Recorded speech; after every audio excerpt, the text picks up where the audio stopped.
IFB is good. IFB is good. Now realize, have you got them?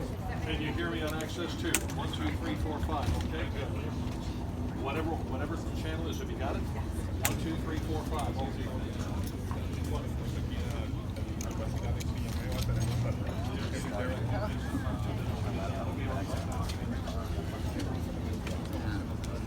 Everybody down, please.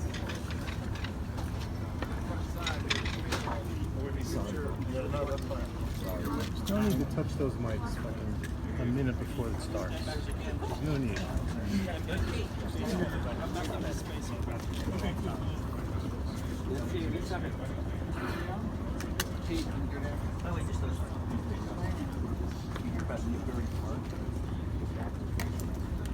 Has everybody got a good mic tonight?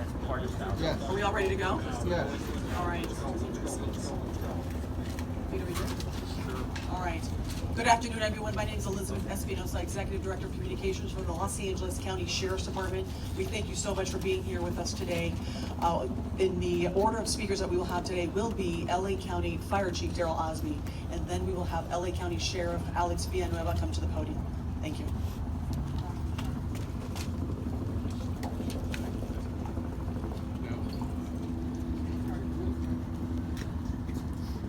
Let's go live with Chief Daryl Osby of the County Fire Department.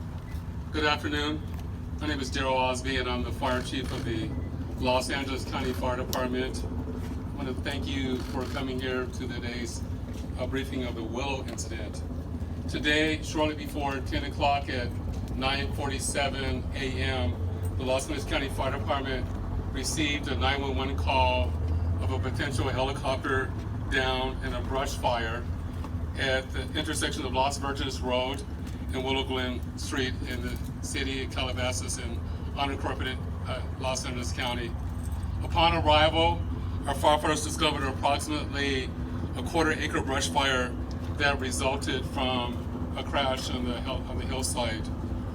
The Los Angeles County Fire Department initial response was 15 pieces of apparatus and 56 personnel that consisted of paramedics, engine company, heavy rescue, truck company, hand crews, and aircraft, and a chief officer to oversee the incident.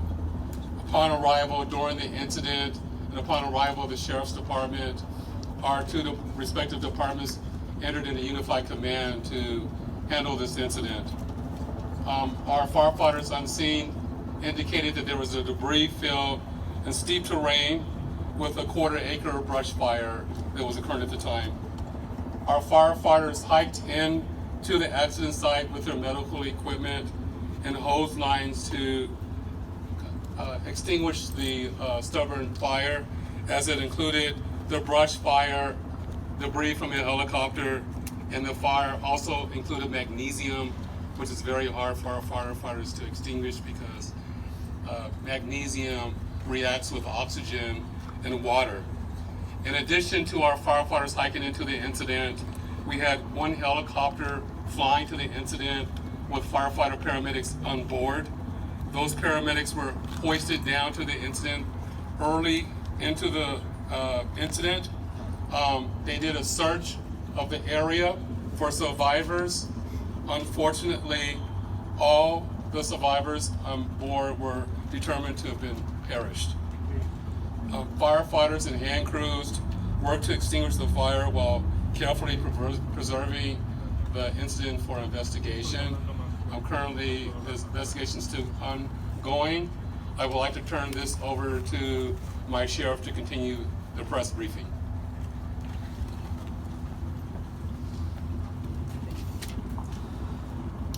Thank you, Chief Osby.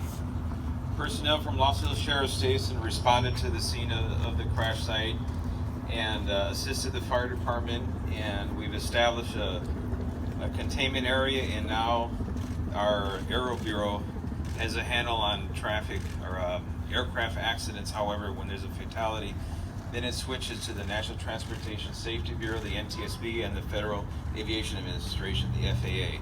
The FAA is already on scene and assisting. We're waiting the arrival of the coroner's office to assist in the recovery of the remains. As the chief indicated, there were no survivors. We have a manifest that indicates that there was 9 people on board the aircraft, the pilot plus 8 individuals. There's wide speculation as to who the identities are. However, it is entirely inappropriate right now to identify anyone by name until the coroner has made the identification through their very deliberative process, and they've made notifications to next of kin. And it'd be extremely disrespectful to understand that your loved one was perished and you learn about it from TMZ. That is just wholly inappropriate, so we're not going to be going there. We're going to wait till the coroner does their job, and we're assisting the families of those who believe they've been impacted, and it's a tough process. And our hope goes out to all of the members that were on board, all the family of everyone who was on board this aircraft, and God bless their souls. So at this point in time, we have nothing that we can add until the coroner does their job, and we'll be making those notifications when we have the information and we know the next of kin have been notified. Then we can release the information publicly, and you'll be notified in subsequent announcements. Sheriff, there's one thing you can confirm. Do we have a confirmation actually of 9 bodies there at the scene? That is our belief, yes. So we realize at this point there are so many questions. There's a lot of information out there, and again, we understand. There's a lot of information that's floating, but we certainly have a responsibility and an obligation, out of respect, of course, for the families. And this is a very difficult time for us all, for the city. We have the mayor here of Calabasas, also City Council. We thank them for being here, and in fact, they wanted to pass on the message that for those in the community that want to gather here and are coming to Calabasas, if you do, you are welcome to join others at the Dianza Park here in Calabasas, and the cross streets there are Lost Hills and Las Virgenes. Also, the Sheriff's Information Bureau will be sending out updates as to when there will be, if there is one, a press advisory out, a notification of another press conference or any other updates through our Twitter. So please look for that. And again, we thank you so much for being here today. And again, thank you for your time. Sheriff, please. Sheriff, we have more. Sheriff, just a question quickly on sealing off the area. We know the NTSB has to be there to do that thing. Is the public going to be able to get anywhere nearby, or is a stretch of Las Virgenes going to be shut down for an indeterminate period of time? It remains shut down for indefinite. Is it How really big of an area? Any idea? still on Enough site? to keep it. Can you confirm there was heavy fog in the area? Our firefighters arrived on scene to a small brush fire, and there was a aircraft down. The ground firefighters had to hike into the incident. The firefighter paramedics were in the helicopter, hoisted down to do an investigation of the crash scene, and there were no survivors. What were the It took. What were the weather conditions? I don't know. Who made the call? There are no survivors. Do we know when the autopsy will be There's no survivors. It's under investigation. That's all that we can say. Do we know when, because the identity of the 9 people on board outside of Kobe have not been revealed, will we know when the autopsy results will be revealed so that we can know the The identity? coroner can speak to that upon the review of autopsy. Where were they going? What was their destination? That I don't know.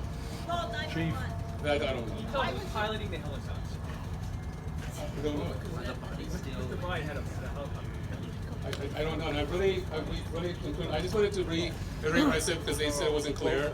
I'm not going to speak to anything else that the sheriff can answer because it's under investigation. Why was it so difficult to put out the fire? You talked briefly about the component. Why was that difficult? Is that typical? I talked earlier about the helicopter, that it had magnesium on the helicopter, and magnesium reacts to water and oxygen when it's burning. So it took an additional amount of time for a firefighter to extinguish the fire. What time did they receive the fire? Roughly how long time did it take for the firefighters to reach them? How long did it take? The 911 call came in at 9:47. It took approximately 8 minutes for us to arrive on scene, and then approximately another hour for everything to be extinguished. Would they have been put on impact? There were no survivors. Chief, I know you can't get too much into specifics on this for the question. How wide is the debris field in the area that we're talking about the investigators are going to have to look at, and how are they going to be able to seal off that area to make sure nobody gets in? The brush fire was 1/4 acre, and that's about the size of the debris field. Do you know when the coroner will have an answer? I can't speak to that. I know the sheriff spoke in his and hopefully you can understand the sensitivity of the next of kin being notified, and we need to make appropriate notifications upon the identification of the passengers.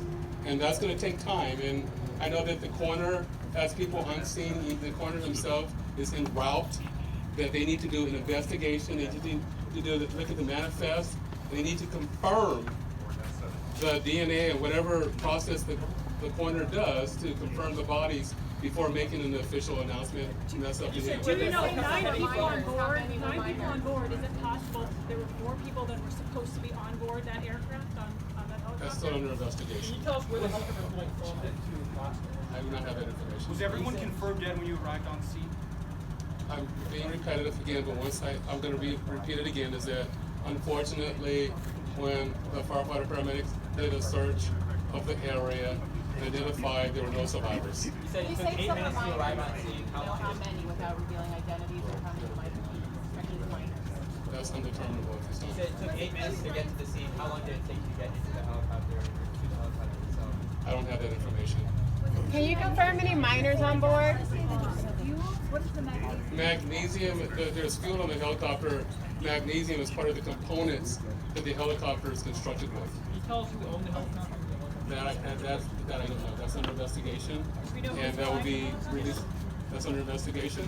That will be released at another time. So it's, What were the conditions as far as the fog this morning when you that I don't know. That's under investigation. So that's enough.